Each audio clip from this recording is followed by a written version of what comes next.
A familiar narrative swirling around the Cardinals in recent years is that the team consistently fields remarkably deep teams, but the depth has lacked the necessary star power to create a real contender. From 2016 to 2018, this was certainly the case. 2019 is already a different animal. This team is still deep, but the acquisition and subsequent extension of Paul Goldschmidt has provided a roster starved of high-end talent with legitimate punch. That's not to say that the 2019 version isn't without glaring weaknesses. A combination of payroll politics and veteran loyalty means we'll see the shells of Dexter Fowler, Adam Wainwright, and Marcell Ozuna trotted out at the expense of younger options, at least in the short term. It's a maddeningly high-risk, low-reward gamble, one made possible by the remarkable depth stashed at AAA this year. Depth, in a vacuum, is an overwhelming positive. Having a pipeline of potentially league-average replacements just a phone call away is always preferable to the alternative. But when that depth becomes an enabler to not field the best possible 25-man roster, you've got a problem. In the short term, we'll continue to see some combination of Fowler, Wainwright and Ozuna decay before our eyes. How long each experiment lasts remains to be seen. The good news is that the 2019 Memphis Redbirds roster is packed with talent ready for trial at the major league level. The Redbirds, who open the season tonight at 7:15 p.m. Central Standard Time against Omaha, have taken home the last two PCL crowns and have designs on the third. PCL opponents be warned, this may be the best incarnation of Memphis Redbirds yet. Wherever the major league club should need reinforcements in 2019, there's a deep pool to draw from down south. Rotation reinforcements. The starting rotation, with the exception of Michael Wacha, has been abysmal the first time through. It's far too early to overreact, of course, and both Michaelis and Flaherty look like above average if not better options to lead the rotation over the long run. Dakota Hudson will suffer the ebbs and flows typical of most rookie starters, but his stuff is undeniable. Wacha has been sharp, but history tells us that it's impossible to rely on him to eat a significant amount of innings. Wainwright, meanwhile, might be able to cobble together a handful of quality outings but just simply isn't a game-breaker at this point in his career. Bottom line, there are too many question marks swirling around the starting rotation.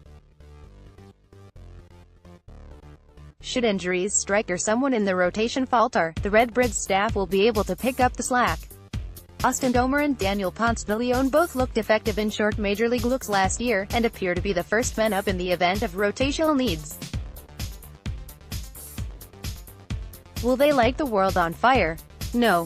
But it's a good bet that one of the two will be able to clear the Wainwright performance bar. Beyond Gomer and Ponce de Leon, there's a pool of arms that are a tweak or two away from being major league ready. Jake Woodford needs a bit more seasoning, but his sinker-slider combo points favorably to a back-end starter role. Ryan Helsley has the stuff to be a legitimate.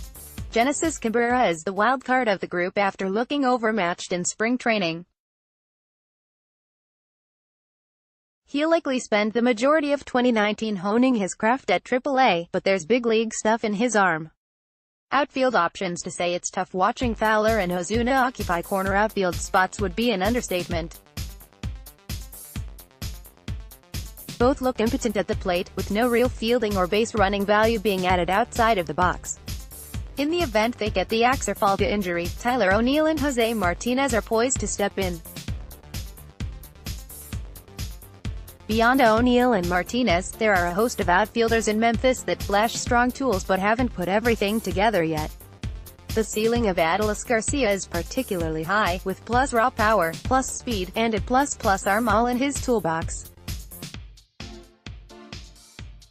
His free-swinging approach has limited him to a reserve projection thus far, but even incremental improvements in his discipline and selectiveness could pay huge dividends in terms of his overall value. Randy Arozarena is another tooled-up outfielder with the ability to play all three spots, but there's no way of knowing which Arozarena we'll see in 2019. Will he be the free-swinging power threat from Springfield last year, or the patient gap hitter that moonlighted at Memphis? Lane Thomas also figures to be in the mix, looking to build off a strong full-season debut in the Cardinals system. Two utility men with the major question marks residing in the rotation and at the corner outfield spots, it's hard to see a scenario where Memphis's infield is called upon much this year. Ramon Urias and Tommy Edman look like early favorites to fill in at bench infielder roles, should the need arise. Urias in particular might be cut out for more than just a bench role. His relative age and small stature have made him an under-the-radar player, but his extreme bat-to-ball skills hint towards an enticing middle infield profile. It looks like he'll get looks all over the diamond in 2019, likely in preparation for a utility role farther down the line. Edman's ceiling is somewhat lower, but he makes up for the lack of carrying tool with a well-rounded and mature skill set.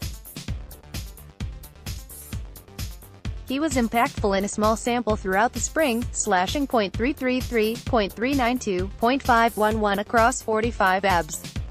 Now his bat is most definitely less potent than that slash line would suggest, but he comes with the added bonus of being a switch hitter. Defensively, he's a bit stretched at short but can handle both up-the-middle spots effectively. Bullpen arms Ryan Helsley and Genesis Cabrera both garnered a look in the rotation overview, but their realistic big league roles in 2019 likely rest in the bullpen. In the event of natural bullpen churn and attrition, Helsley's fastball curve cutter combo would be nasty in short stints. In the case of Cabrera, his presence on the 40-man may have contributed to the club carrying only one lefty in the early going. If he shows strongly out of the gate this year, it's likely we'll see his high-octane fastball coming from the left side and St.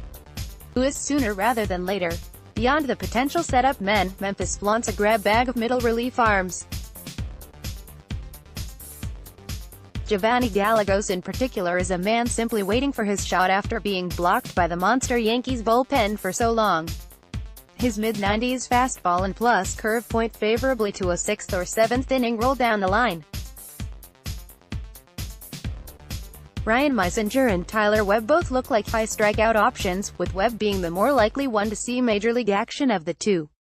It should be noted that I did not include Andrew Knizner in this preview, as I felt his situation didn't need to be retold here at VEB. He's going hit quite a lot possibly, and provide fringe average defense behind the dish. How his career develops is simply a factor of Yadier Molina's long-term durability. As a unit, this Memphis Redbirds team should beat up on PCL competition this season. The squad is simply too deep for most other AAA affiliates to match up, regardless of their prospect pedigree. How soon the Major League club will utilize that depth might prove to be the difference between October baseball and another long winter.